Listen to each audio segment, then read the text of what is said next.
Good afternoon. I actually do not have anything at the top, so Really? ready to dive right in. Wow. Okay. Let's start with the most obvious, I think, Iran. So I presume that you've gotten an update from Vienna. Well, Can you tell us what? Well, if you have, can you tell us what it is? And if you haven't, can you tell us why you haven't gotten an update? well, as you know, Matt, the discussions just commenced today at 2:30 p.m. local time in Vienna. It's my understanding that they were scheduled to go until just about now, so they are still underway. I think you have probably seen what one of the European officials described as a constructive meeting of the Joint Commission. Of course, Special Envoy Rob Malley is representing the United States in these discussions. I think what I said yesterday also remains true. These are early days. We don't anticipate any immediate breakthrough.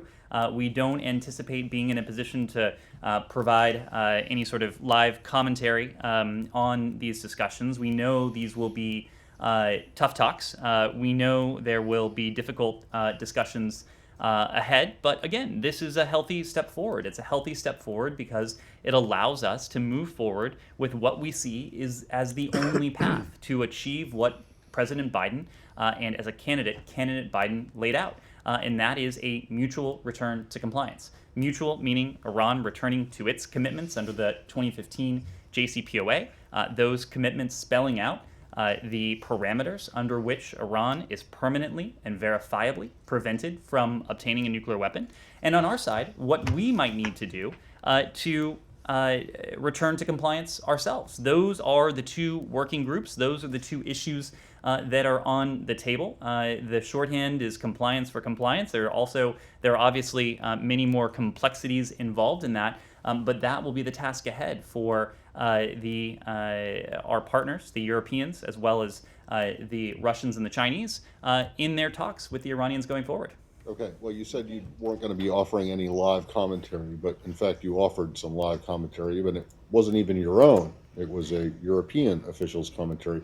Would you agree with the European official? I assume this is Mora. That's right. Yeah.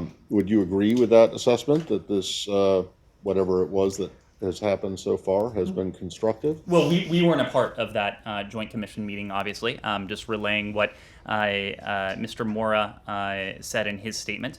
But certainly as a step forward, as a broad step forward, these discussions in Vienna, even though we are not meeting directly with the Iranians, as we have said, it is a welcome step, it is a constructive step, it is a potentially useful step as we seek to determine what it is that the Iranians are prepared to do to return to compliance with the stringent limitations under the 2015 deal, and as a result, what we might need to do to return to compliance ourselves. Okay, so what interaction do you expect the U.S. delegate, Envoy Malley, and the rest of other U.S. officials to have? If they weren't obviously in this meeting of the Joint Commission.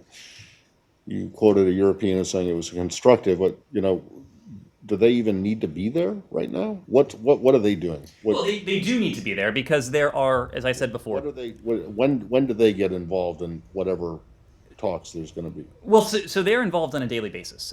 So as we have said, we do not at this point anticipate direct talks between the United States and Iran. We are open to them because we are open to diplomacy. We know that we can engage in clear-eyed, principled diplomacy, even with a country like Iran, with whom, of course, we have tremendous and profound differences. But the Iranians want to do this indirectly. We are comfortable with that. So what we will be doing is engaging in discussions with our allies, principally our European allies, who in turn, together with the Chinese and Russians, will be engaging directly with the Iranians. Our allies. But have those started yet? Have they started engaging with their? Well, with the Europeans? it has started really since January 20th. That's today been in that, Vienna. That's Come been on, the, I'm not trying to be obtuse. No. You're being obtuse. I just I just think, want to. Have they met? Have they? Has there been? Has Mali and the have they and the Europeans actually sat down after this joint commission meeting? Or are we still waiting for that? Is that going to happen tomorrow? going to well, happen let me. tonight? Are they going to go out and have Wiener Schnitzel? Well, and, Vienna, what? as is much of Europe, is under Yeah, stringent but, I COVID mean, is conditions. that So I gonna don't happen expect them to today be or when? going out into public to have discussions over drinks. But what I will say, and I think this context is useful, because this has been the activity in which we have engaged since the very early days of this administration. We undertook intensive consultations with our allies, with our partners, and with members of Congress to explain to them what we might be prepared to do, and more to the point, what we sought to do to bring Iran back into compliance with the 2015 nuclear deal. Most recently, and we were just in Brussels with Secretary Blinken the other week when we had a meeting with our E3 partners. Iran, as I have said, was a primary topic of conversation. This was, in fact, the third meeting with the E3 that Secretary Blinken had. Not meeting, but consultation, because the first two were, of course, virtual. But Iran has been a consistent topic of conversation with our allies. It's also been a topic of conversation with our partners. We have talked about Special Envoy Malley's engagement with the Russians and the Chinese, two of the original members of the P5+1, who are, of course, engaged in these talks again in Vienna. So all that to say, our European allies certainly are not going to be surprised by what they hear from us. The utility of this setting in Vienna is that there can be real-time interaction, albeit indirect, between the United States and, in turn, the Iranians, with those messages ferried back and forth between by our allies and partners. So yes, we do see this as a constructive and certainly welcome step. And in the end, we hope that we are able to leave Vienna, return to the United States, our negotiating team, I should say, with a better understanding of a roadmap for how we get to that end state. Mutual compliance, Iranian compliance with the deal, and how the United States might also resume its compliance with the deal. Andrea.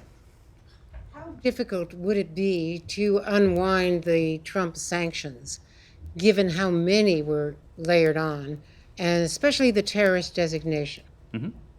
Well, that will be one of the topics of conversation in Vienna. And in fact, it is the focus of one of the two working groups. Because again, one of the working groups is focused precisely on what the Iranians will need to do, given the steps away from the Iran deal that they have taken since May of 2018. We have even yesterday and in recent weeks, of course, expressed our concern with those steps because of the implications they hold for Iran's nuclear program. It's precisely why we are approaching this challenge with a great degree of urgency. So the primary issues that will be discussed are, as I said, the nuclear steps that Iran will need to take in order to return to its compliance with the JCPOA, and on the other hand, the other working group will be focused on the sanctions relief steps that the United States will need to take in order to return to compliance with the JCPOA. And so precisely that is what we'll discuss in this context. And in terms of the terror designation, what steps have to be taken to reverse that if and when Iran has complied? And one further question is, do you agree with the commonly described position, which Secretary Blinken himself has said in other interviews, that Iran would be theoretically within months of having a nuclear weapon at the current state of their progress? Well, I'm not going to get into any intelligence assessments. What I will say is to reiterate what I said yesterday, most recently, and that is a reminder that when the Iran deal was fully in effect, that is to say from implementation day, January of 2016, until 2018. Iran's breakout time was at 12 months.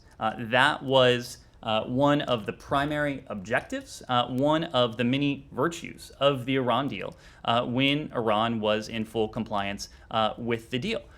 What that means is that if Iran made the strategic decision to pursue a nuclear weapon, if somehow Iran were able to evade the stringent verification and monitoring parameters associated with the deal, it would take them a full 12 months to produce the fissile material alone that would be required for a nuclear weapon. And of course, that doesn't include the weaponization aspects of that activity. Now that Iran has distanced itself from the deal, there are various estimates out there. Various public assessments have put Iran's breakout time in the single digits in a handful of months. To us, that is not acceptable. To us, our goal is, again, to ensure that that breakout time is as long as possible, but more broadly, to ensure that Iran is once again subject to a deal that will permanently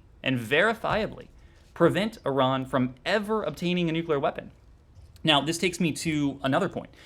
We have talked about mutual resumption of compliance with the JCPOA as a necessary but insufficient step, because we have also talked about, once we are there, working on what we are calling a longer and stronger deal, using the original JCPOA as the baseline for those discussions, but then not stopping there, because we have also made no secret of our other profound concerns with Iran's behavior, Iran's malign activity in the region. That includes its support for terrorism, it includes its ballistic missile programs, it includes the activities of its proxies. All of these are issues that not only the United States, but also together with our allies and many of our partners, that we seek to constrain.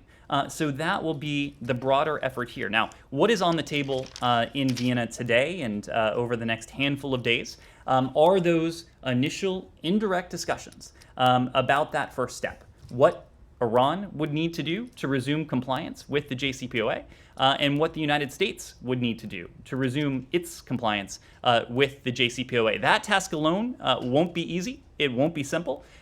These talks will not be uncomplicated. But again, we are encouraged by the fact that they are taking place because it is a necessary first step to get to that desired end state. Yes. And the terror designation, just very briefly. Well, again, the second working group, one of two, is going to be focused on the steps the United States would need to undertake. What we recognize is that we will need to provide sanctions relief for sanctions that are inconsistent with the JCPOA.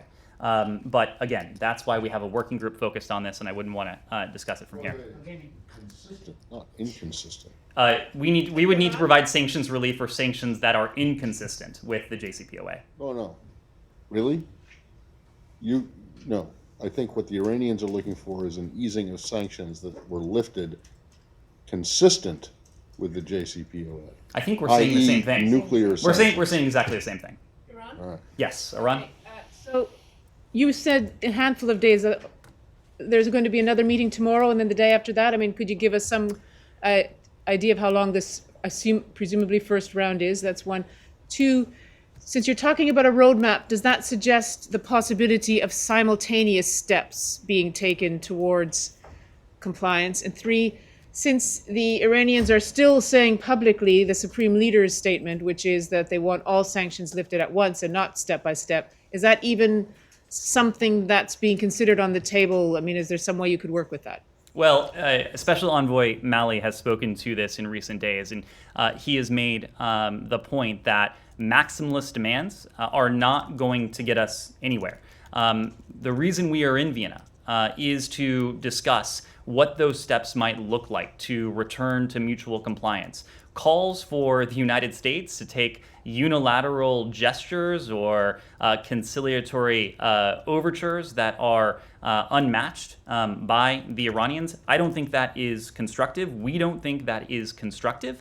And so we're focused, and the team is focused in Vienna on what would be constructive, on what would be reasonable to achieve that desired end state of mutual compliance for compliance. But in terms of the roadmap, does that suggest the possibility of simultaneous steps? Well, I'm going to leave that to our negotiating team in Vienna to work that out with our European allies and our other partners. I think what we can essentially rule out are the maximalist demands that the United States do everything first, and only in turn would Iran then act. I don't think anyone is under the impression that that would be a viable proposal. What we are looking forward to hearing, again, indirectly via our European allies in the first instance, are constructive proposals for how we might get to that desired end state. Now, in terms of what this might look like in the coming days, I think it is a fair expectation that Special Envoy Malley will be in Vienna for at least the better part of this week. I think I am not sure that he has yet a return ticket in hand. I think his schedule is going to be somewhat flexible, as will the schedules of other members of our negotiating team here at the Department of State. Yes. Thank you. On Iran's eastern neighbor, Afghanistan, can you give us an update on where we stand on the peace process? What's going to happen after May 1st? Can you stay on Iran? Let's take one or two more questions on Iran, on Afghanistan, and sorry, one or two more questions on Iran, and then we will go to Afghanistan. Okay. Are you trying to achieve an agreement with the Iranians before the elections in June? And what kind of sanctions you will take off the table? And then when will you discuss the missile program and the activities, Iranian activities in the region, before you get back to the agreement or after? Well, as we all know, there are elections upcoming in Iran in the coming months. The point remains, however, that we are not seeking to accelerate our diplomacy, nor are we seeking to stall our diplomacy. We are seeking to move in a manner that is consistent with our interests and in lockstep primarily with our European allies in this case. So again, these negotiations will take however long they will need to take if we are able to reach that desired end state. Again, that end state being compliance for compliance. Now, in terms of the other phases of this, and I spoke of this in response to Andrea's question before, but again, we do see this as a necessary but insufficient step, albeit an important early one, to seek to return to compliance with the JCPOA, consistent with Iran also doing so. The goal from there will be to build that longer and stronger agreement, using the JCPOA as a baseline. At that point, we also want to work very closely with our allies, with our partners, including our regional partners, to do all we can to seek to constrain in important ways the other areas of malign activity that we have spoken to. And that includes ballistic missiles. It includes support for terrorism. It includes support for regional proxies. But again, today in Vienna and this week in Vienna, our teams are focused on that first step, an important first step because it is necessary, if not sufficient, to what we want to do over the longer term. One more question on Iran, and then we'll move on. Does the administration believe that Russia and China have a constructive role to play here? Are you concerned that they may play a sort of spoiler role, given evidence, for example, that China's ramping up its purchases of Iranian oil and undermining the sanctions that are in place? Well, we do have alignment in many areas when it comes to our interests with those of Moscow and Beijing. It is certainly not in the interests of Moscow. It is certainly not in the interests of Beijing for Iran to be on the path to a nuclear weapon or for Iran to obtain a nuclear weapon, of course. Now, what we have said when it comes to sanctions enforcement is that right now, all of our sanctions, of course, remain in effect. We will continue to work with our partners and our allies around the world to enforce that sanctions regime. If we get to a point by mutual agreement where it is appropriate for us to remove sanctions, we will do that in the context of Iran also resuming compliance with the deal. But obviously, we're not there yet. And I think principally and strategically, this is an area where we do have aligned interests with Moscow and aligned interests with Beijing. They were original members of the P5+1. They have sought to uphold the JCPOA, and we do see them as partners in this fairly narrow effort. Moving on, Afghanistan. On Afghanistan, just 24 days are left for the May 1 deadline. Can you tell us what's going to happen after that? Where are we on the Afghanistan peace process? Well, I don't have an update for you in terms of where we are, but I think the broader context here is also useful because, again, President Biden has been clear that he wants to see an end to our military presence in Afghanistan. As he has said, as Secretary Blinken has said, as Secretary Austin has said, as others have said, we are committed to bringing a responsible end to the conflict, removing our troops from harm's way and ensuring, importantly, that Afghanistan can never again become a platform, become a launch pad for terrorist attacks that would threaten the United States or our allies. We heard this in Brussels the other week, that there is a good deal of agreement with our NATO allies on the path forward when it comes to Afghanistan. The international community is similarly united in the belief that there isn't a military solution to what we have long faced in Afghanistan. It's a conflict that has to end through a political solution and a comprehensive ceasefire, processes that are at their core Afghan-owned and Afghan-led. So, of course, I don't have any updates to share for you now in terms of where the president may be. He has obviously spoken to this in recent days in the context of the impending May 1 deadline. What I can say is that any removal of troops, any withdrawal plan would be orderly, and it would, of course, be informed by those consultations with our partners and allies. Ambassador Khalilzad has been talking to the Taliban for more than 2 years now, and he has continued in his position, the new administration. Do you see a commitment or honesty, sincerity from the Taliban side towards the peace process, or they are just dilly-dallying as they have done in the past? Well, we know that there is no military solution to this.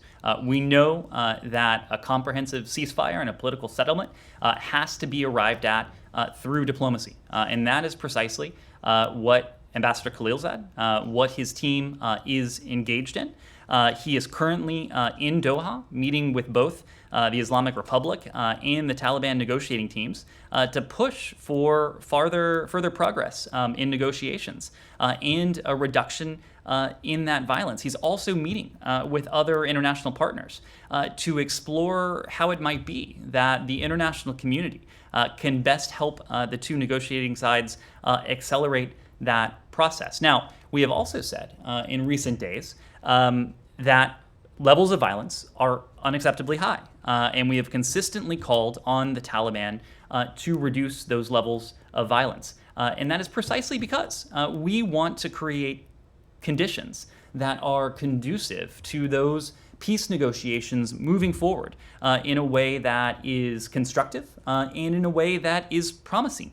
The extended troika, the United States, together with Russia, China, and Japan, released a statement. It's now last month, calling for the Taliban not to launch a spring offensive and to avoid further casualties, helping to create, again, an environment that is in fact conducive to a negotiated political settlement that Ambassador Khalilzad, his team, and our partners are seeking to achieve. Staying in the region, last week, Pakistan, senior ministry in the Pakistan has asked for import of sugar and cotton from India, which the Pakistani cabinet declined it. What do you have any views on that? I wouldn't want to comment on that specifically. What I would say is that we continue to support direct dialogue between India and Pakistan on issues of concern. Oh, I have one more question, follow up from what the Secretary did yesterday upstairs on COVID-19 vaccine.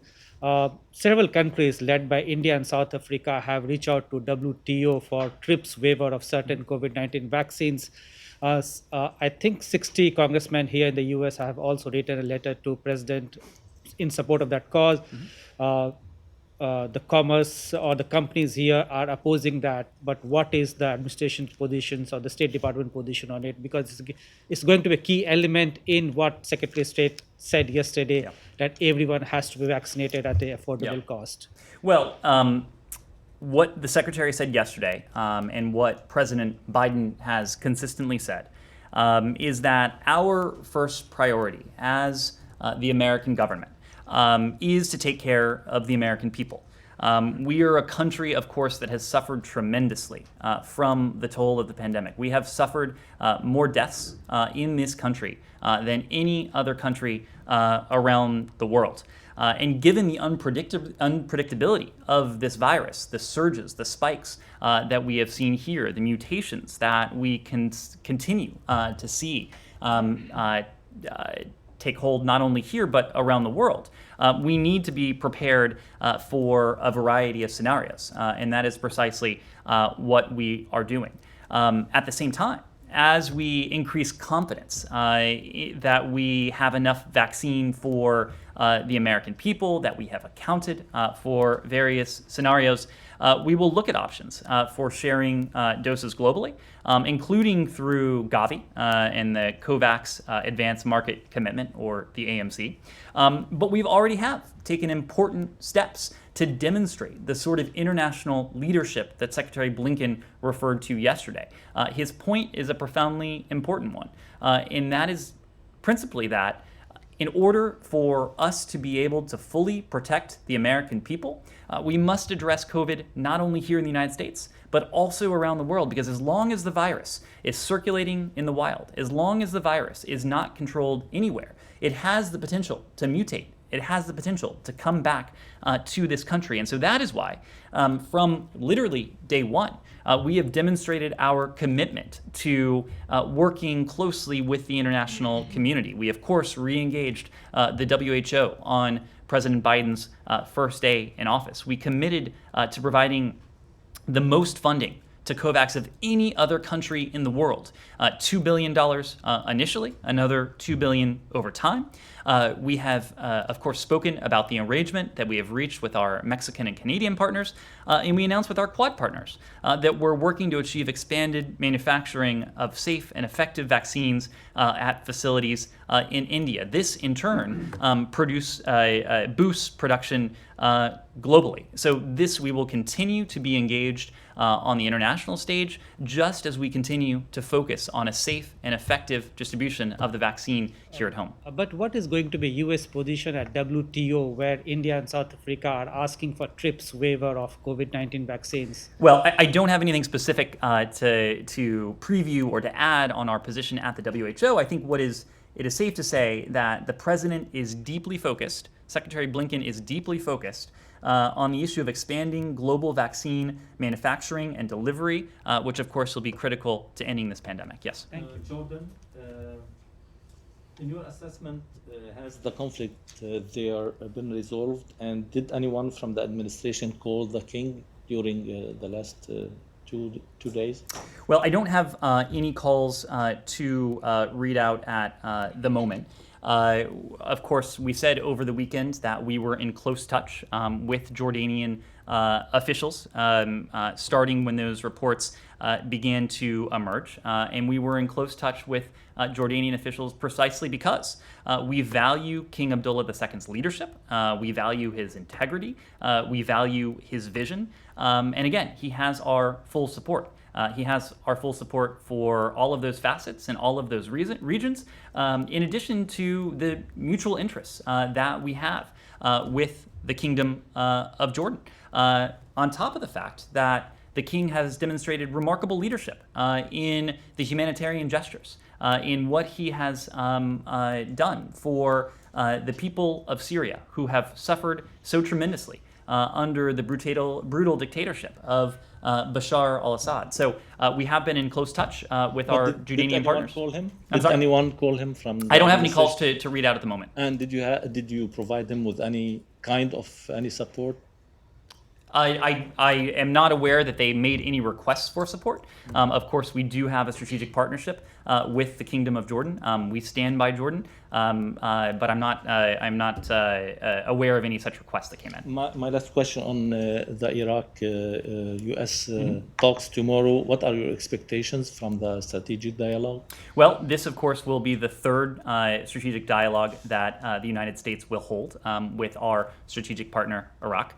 Secretary Blinken will engage with his counterpart. They will discuss the entirety of the relationship. I would expect after tomorrow's session that we'll have more to say and that we'll have more details to share. Yes. Changing subject, Egypt foreign minister warned that his country will act if any water damage is caused to it by the Renaissance Dam in Ethiopia after the failure of the talks in Kinshasa. Would the US government plan to exercise more pressure on the parties, even hosting the parties back to DC in order to find a solution to this water crisis? Well, I think, as you know, a U.S. delegation traveled to the region to engage our partners on issues related to the Grand Ethiopian Renaissance Dam, or the GERD. The delegation included Ambassador Don Booth. It included our OES Principal Deputy Assistant Secretary Jonathan Moore, as well as NEA Deputy Assistant Secretary Karen Sasahara. Through this mission and this concluded exchange, we heard from all interested parties, including from the Congolese presidency of the African Union, about how best the United States and our European partners can support their efforts, our collective efforts, to find a path forward to constructive negotiations. The team held consultations in Kinshasa, in Addis Ababa, in Cairo, and Khartoum, and these consultations were done in conjunction with European Union representatives. I think the key point is that we understand the importance of Nile waters to all three countries, and we continue to encourage a resumption of productive dialogue when it comes to the GERD. Now, what exactly that might look like, I don't have anything to preview for you at the moment, but we will continue to encourage a productive dialogue, and we have continued to stress our impartial approach towards the GERD. Thank you. Sure. Just the other day, you guys filed a motion, I presume through DOJ, but you in a lawsuit against an Egyptian official who's accused of torture and other bad things related to detainees there. And I'm just wondering, given the administration's focus, or its intended focus, claimed focus on human rights, why exactly would you be supporting his claim of diplomatic immunity in this case? Well, I do understand that there was a brief filed with the court. This does have to do with issues of diplomatic immunity that I wouldn't want to get into from here. But what I will say is that we continue to seek to promote a stable and prosperous Egypt where, importantly, the government protects the rights of all individuals and fulfills the aspirations of the Egyptian people. That is, in fact, a core objective of U.S. policy. President Biden has made clear, we made clear with the release of the Human Rights Report in recent days, that human rights will be at the center of our foreign policy, and that does, in fact, include with Egypt. The Secretary told Foreign Minister Shukri in a recent call that human rights will be at the center of our relations with Egypt, and we look forward to strengthening not only our partnership, but to strengthening that respect for democracy and human rights in Egypt. Okay, they'll be central to your foreign policy going towards Egypt, except in this case? No, I would not say that. I would say that human rights are... I mean, let's look at two most recent things, this one and Saudi Arabia, right? Okay, so you come out, you release the intel report on Khashoggi's murder. You directly tie the crown prince to it, but you don't do anything to him about it. And now here's an actual lawsuit that's going forward, and you are arguing on behalf of a person who is accused of being involved in the same kind of human rights abuses that you say that you're against and that you're going to punish. So square that for me. This is a matter before the courts. So again, I wouldn't want to weigh in from here on a particular court case. What I would say is that our commitment to human rights globally in the Middle East, and when it comes to Saudi Arabia, and as you mentioned, Egypt, nothing can stand in the way of that. We will continue to raise cases. We will continue to monitor how these partners respond when it comes to the cases that we raise bilaterally with them. You mentioned Saudi Arabia. Of course, we have seen the Saudi regime take some welcome steps in the right direction when it comes to Saudi Just Arabia. put out a statement Exactly. this morning criticizing the Saudis for sentencing it, right? Was that this morning? That was this morning. Yeah. That- I'm sorry. So I don't see where is the right direction going? Was there another statement praising something else that the Saudis did? No, obviously, Matt. The case of there have been other cases in Saudi Arabia where they have taken constructive steps forward. We did put out, as you said, a statement this morning, which I think speaks to the fact that even when it comes to our close security partners, that we won't turn a blind eye when it comes to what we consider to be violations of human rights. Unless someone claims diplomatic immunity or he happens to be the de facto head of state, right? Was that rhetorical? It's not rhetorical because I just don't see how you can square the two. But go ahead. Please. Two questions on North Korea. Recently, North Korea is ratcheting up the tension in Northeast Asia, and it announced that it will strengthen the nuclear capability and ballistic missile launch technology. So President Biden said that the U.S. will respond accordingly. So my question is, what is U.S. red line on that? And secondly, the North Korean government announced that it will not participate in the Tokyo Olympic this year. So it could have been a catalyst for South Korea with talks about the denuclearization talks. Was that the issue and case for the United States? Any comment on that? Well, your second question first. We are aware of reports that North Korea has decided not to participate in the Summer Olympics, which would appear consistent, in fact, with the DPRK's stringent response to COVID-19.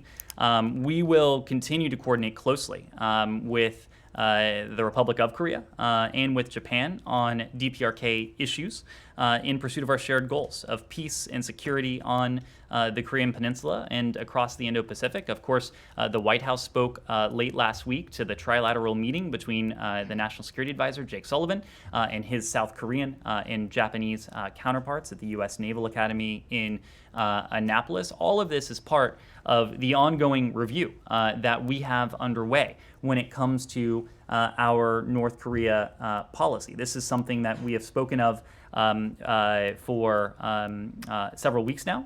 The review that we are undertaking, in close consultation with our allies and partners, including our treaty allies in the Indo-Pacific. It is a part of the reason why Secretary Blinken thought it so important that for his first physical travel overseas, that he travel to Tokyo and that he travel to Seoul so that we could compare notes, so that we could share thinking on a number of common challenges and common threats. And of course, North Korea is a common threat to all three of us. So this review is still underway. I wouldn't want to get ahead of where this review might end up, but we will continue to focus on reducing the threat to the United States, as well as to our partners, as well as to our treaty allies in the Indo-Pacific, as we remain committed to the principle of denuclearization of North Korea. Can I stay in that region? Sure. And on Olympics, with regard to participating in the Beijing Olympics, can you detail how the State Department has been or will be involved in the administration's decision on that front? Well, part of our review of those Olympics and our thinking will involve close consultations with partners and allies around the world. We have consistently said when it comes to our concerns with the government in Beijing, including Beijing's egregious human rights violations, its conduct of genocide in the case of Xinjiang, that what the United States does is meaningful, what the United States does will have impact, but everything we do that brings along our allies and partners will have all the more influence with Beijing. And so that is why the Department of State, as part of our thinking on the Beijing Olympics, is engaging with partners, with allies, to coordinate closely on decisions and approaches to the government in Beijing. You saw an illustration of that only the other week when the United States, together with the United Kingdom, together with Canada, together with the EU, enacted a set of sanctions against those responsible for some of the atrocities in Xinjiang. So clearly we are coordinating on all of these issues of concern, and of course the Beijing Olympics is an area that we will continue to discuss. And when do you think those discussions will, specifically on the Olympics, will be concluded with partners and allies? Well, of course, this is we're talking about 2022, and we are still in April of 2021. So these games remain some time away. I wouldn't want to put a time frame on it, but these discussions are underway. And how complicated would U.S.-China diplomacy become if the U.S. decided to boycott the Olympics? Again, I wouldn't want to comment on a hypothetical. We know that when it comes to our engagement with the government in Beijing, principally it is a relationship predicated on competition. There are also adversarial aspects of that relationship. There are also some cooperative aspects of those relationships, really all three of those were on display in Anchorage, both in the session that was public as well as in the discussions that were behind closed doors. But with our approach to Beijing, we will continue to be guided by two things, and two things only. Those are our interests, including the interests we share with allies and partners around the world, and our values. And those are the values we share with our allies and many of our closest partners around the world. Yes? Thank you. A couple of follow-ups on vaccine, if I may. First question is about Johnson & Johnson. Is getting its vaccine from Netherlands. And I wonder why the US government doesn't allow the export of AstraZeneca vaccine, 30 million doses that are still here in US. And except for 4 million doses, if not mistaken, lent to Mexico and Canada, the rest are there. Although those vaccines are not yet approved, have not yet been approved by FDA. So I wonder if you, as a government, can stretch a point. I know there is a law that doesn't allow so far to make this export possible. But can you stretch a point since you get Johnson & Johnson vaccine from Netherlands? It's a European country. This is my first question. The second one, if I may, is about the restrictions on travel. If you have any signs of ease of the restriction for travel from Europe and to Europe.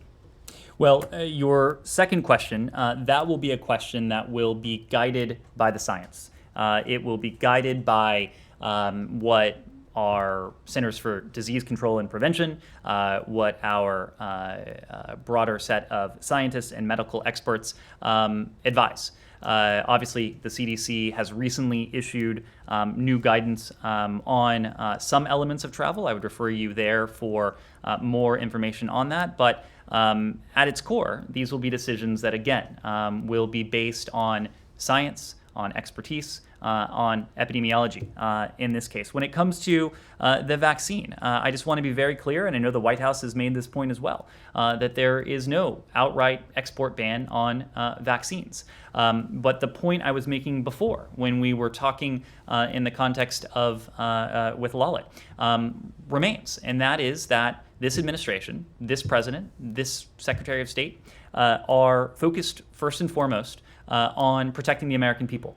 And we are in the midst of an ambitious, a heretofore successful distribution of safe and effective vaccine to millions of Americans. But we also know that over the longer term, Americans won't be fully safe until this virus is contained not only in this country, but around the world as well. And so that is why we know that America needs to continue to play that leadership role when it comes to global public health. It's precisely what we have done, and I've spoken to some of those steps, from re-engaging with the WHO, our ambitious, bold commitments to COVAX, the arrangements that we have arrived at with the Quad, the arrangement that we've arrived at with Canada and Mexico that you mentioned as well. But right now, we are focused on that safe and effective vaccine distribution here at home, planning for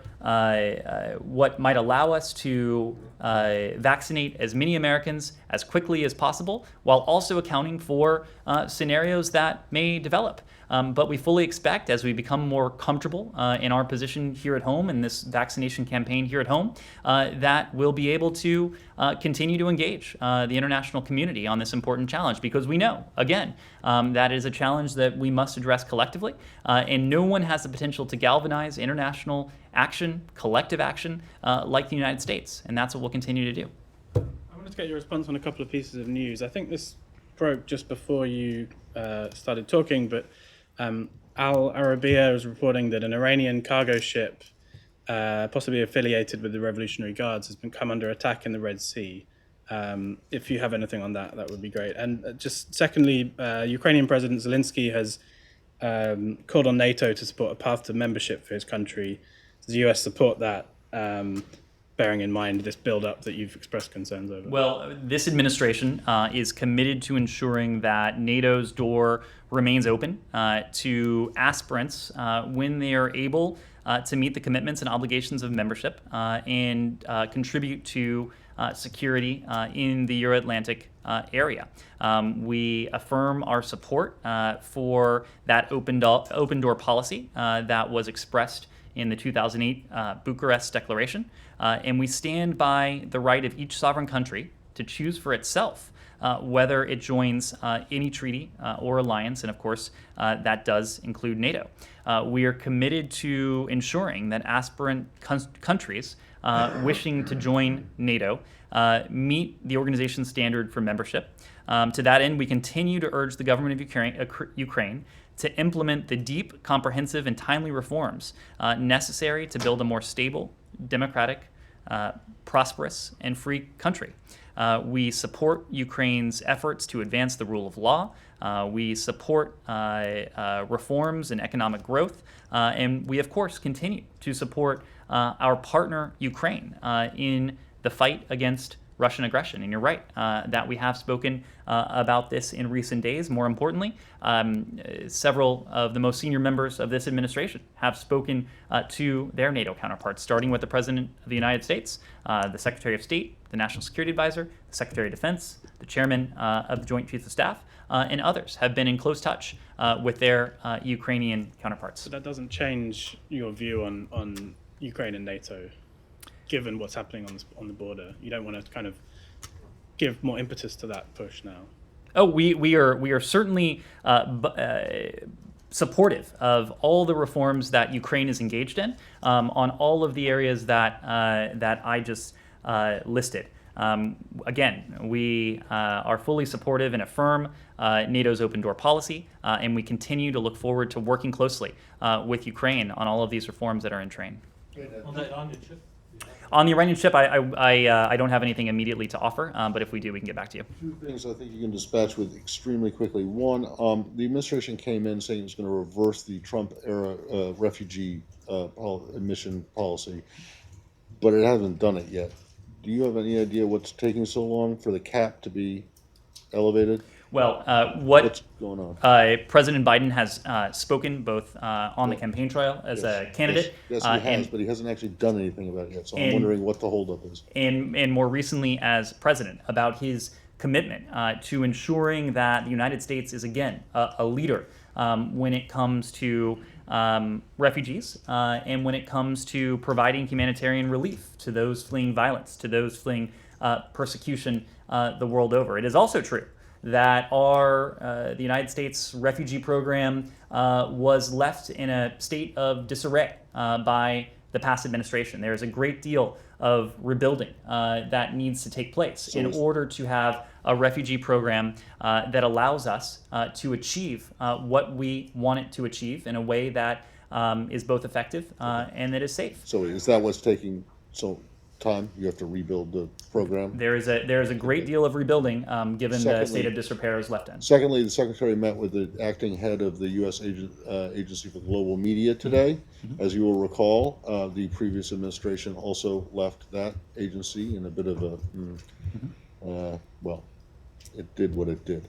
Anyway, one of the things that the previous CEO did was to change the composition of the board, the directors. And I'm just wondering if the meeting today between the secretary and the acting AGM head means that the State Department is going to, or wants to take a more active role, to retake an active role in the running of VOA and the other networks. Well, the secretary certainly understands the importance of USAGM. He does have an opportunity to meet with Kilu Chao, who is currently at the helm of USAGM.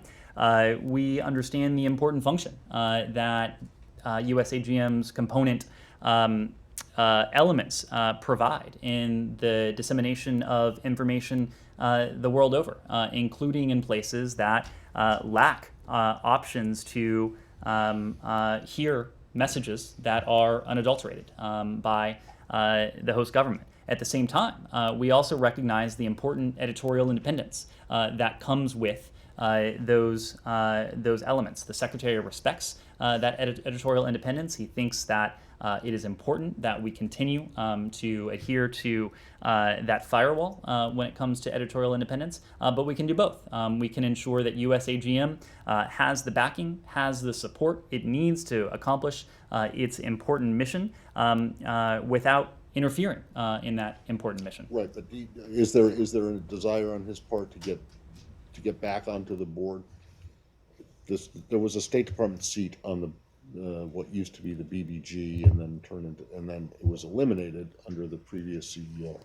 If we have anything on that, we'll be happy to get back to you. Thank you. We'll take a final question. Kylie's question, you seem to suggest on the Olympics that the U.S. is in consultations with allies discussing whether to consider or plan some sort of joint boycott. Is that the case? Well, it is something that we certainly wish to discuss, and that it is certainly something that we understand that a coordinated approach will be not only in our interest, but also in the interest of our allies and partners. So this is one of the issues that is on the agenda, both now and going forward. And when we have something to announce, we will be sure to do that. Thank you very much.